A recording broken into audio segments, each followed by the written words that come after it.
It's a pleasure talking to you. I'm sure there are people who are listening to this Soul Report program, and they're wondering, I've always had these nagging things about my past, and I've always wondered if, maybe I was put someplace where they put my head in a place and a guillotine came down, or, I have this passion about chariots when I watch the movies and I see the Arabian Knights waving their swords over their head. I just feel like I'm there, I'm at home. So when you go on retreats, like you're saying, you just had an amazing retreat in Egypt, and people go with you. Do they have that longing that they feel that connection with the past? Tell us about these amazing retreats. Well, we started hosting retreats 2 years ago, October, and we started off with water breathwork retreats. And the first two were in Michigan. Then we went to Florida and then Egypt, and now we're probably going to be heading to the Dominican Republic next winter.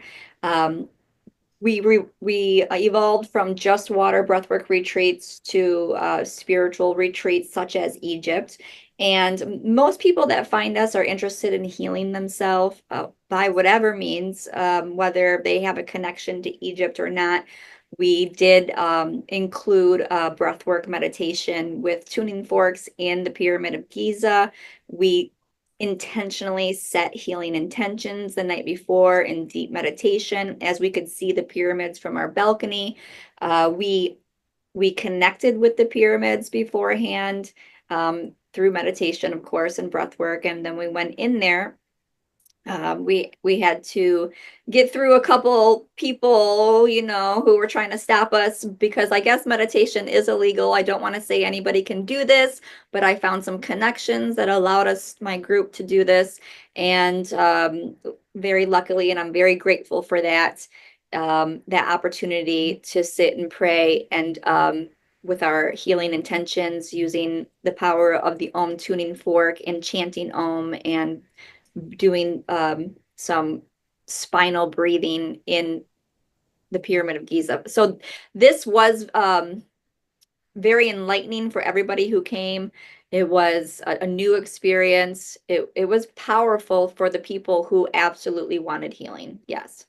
Well, listen, I'm sure my audience is sitting here going like, you were in the pyramid and on the plain of Gaza, and you got to do meditation in there. What was it like? Did you connect with, some ancient Egyptians?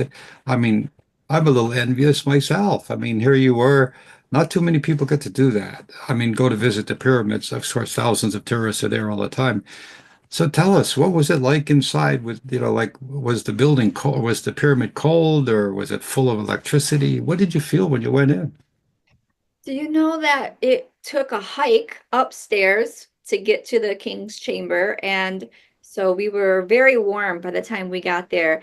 And we were hoping it was very cool outside. I was thinking since it's in there and dark, it was going to be cold. But when we sat down to meditate, we were sweating. We were sweating. We were had a lot of that energy was amplified in that space. That's all I can say. You could feel the heat.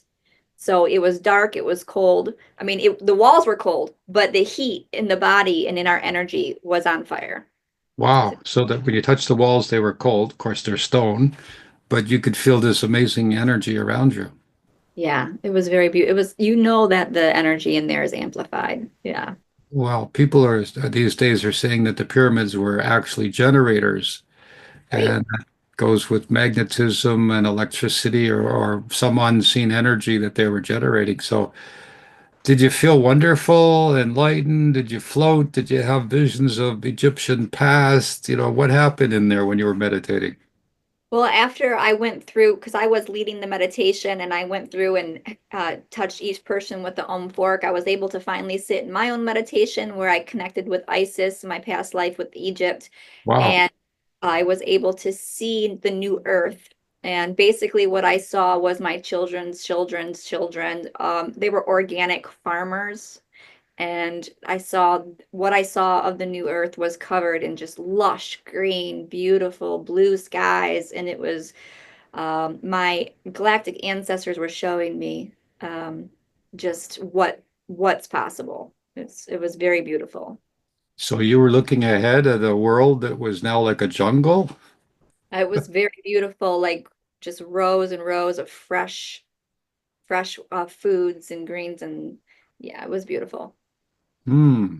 There goes our industrial uh, manufacturing out the window world. Wow. So, when people want to go on these tours, how do they get a hold of you to sign up for the next one? Well, of course, they can go to our website at www.violetflame-retreat.com, or I will have posted either on Facebook or on the website, the violetflameretreat.com website. Um, like I said, our next one is going to be in the Dominican Republic over the winter months. I will be living there for 6 months and hosting retreat 1 week per month that I am there. And that information will be coming out soon. So can people go and join you and be with the time you're there? I guess you're going to talk to the local people as well. Are you planning on doing lectures and workshops there?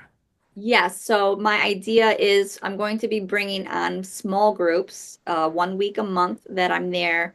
We're going to be focusing on intensive trauma therapy, detoxing the body through all juice cleansing, digestive support to heal the liver, and also touring. So not just journaling and breathing and sitting by the ocean, but touring waterfall excursions and seeing the farms there and mingling with the people. Yeah. Sounds like there's lots to do. It is a very beautiful, peaceful place, and I'm hoping to eventually own a farm there. So, Oh my gosh. That's here we go, expanding the world again. When people go there, what can they expect? I mean, I'm sure they go there wide-eyed and they look to you, but what you just told me, they get to see the place, they get to whenever you go somewhere anyway, you always change, you relax, your problems are left at home. Of course, your problems are still between your ears, that what we think we have the illusion that they're still back there at home. So like that sounds exciting. I mean, so to give us a little bit of the program that you told us already, but I don't want to elaborate too much on it. But when people would come there, it would be like having a wonderful vacation and getting to find out about themselves as well. yes. So we will be having the focus on intensive healing, intensive therapy, and detoxing, but with a touring advantage if you feel up to it, right? But everybody's going to be healing their gut, because as we know, without a healthy liver and a healthy gut, we can't achieve mental health. It is connected. It produces all of our feel good chemicals, and a lot of people are suffering from this processed poisoned food. And we want to help them start to see that there's a new way, and especially in a place like the Dominican where there's fresh fruits and vegetables available on every corner. And the price is right, no doubt. I mean, local vegetables probably don't cost too much for that area. With a strong US dollar, I mean, that's, yeah, wow. Yeah. Okay. Well, listen, as people consider those things, uh, as we get towards the present, with the changes that are going on, the Pope has just passed away. There were prophecies that he was going to be the last Pope. The Catholic Church has been changing over the years. Politics around the world is becoming very interconnected globally, and we have trade wars going on. Uh, the world is changing, I think, where we can expect some difficulties coming up. Can you prepare people for that, or do you prepare people for that when they talk to people coming in, they're worried about disasters and catastrophes and earthquakes and tsunami, which is happening. Our world's a very violent place. So going with you on a retreat would kind of like take a break from life. But when people are there right now, um, what do you think people need to have like a stop the polarization, to stop the exaggeration, to stop the internet propaganda? Do you have any thoughts on that? Well, of course, living in the present moment, finding your center, trying to find peace within your body, and just living there. the best, way you can. Of course, get educated on what's happening, but when it comes to you and your family and what you need to be doing, think how you can take care of yourself long term when it comes to having healthy food, making sure your house isn't going to be taken from you and you're in a safe environment. Are those things that are important to you? How do we set some goals? How do we make sure you feel like you're on the right path, exploring those areas. But when it comes to fear, I don't believe in living out of fear or making decision out of fear. In DBT, we call entering wise mind or our intuitive mind or connecting with our higher self, we say in spirituality, to make our decisions for us, removing fear. So how do people connect with those higher minds? Well, there's very much easy techniques, whether you're just taking a breath in and taking a breath out and feeling for that peace and continuing that process and asking a question in the stillness, listening for an answer to arise.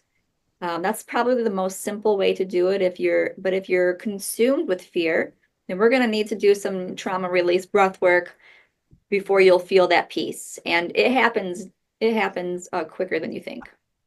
So people who are not quite, they're in control. They think they're healthy, but they're having headaches, or they've got things nagging or bothering them. I'm sure they could come and benefit by seeing you. Would love for them to come. In those situations, we're going to look at what are you consuming?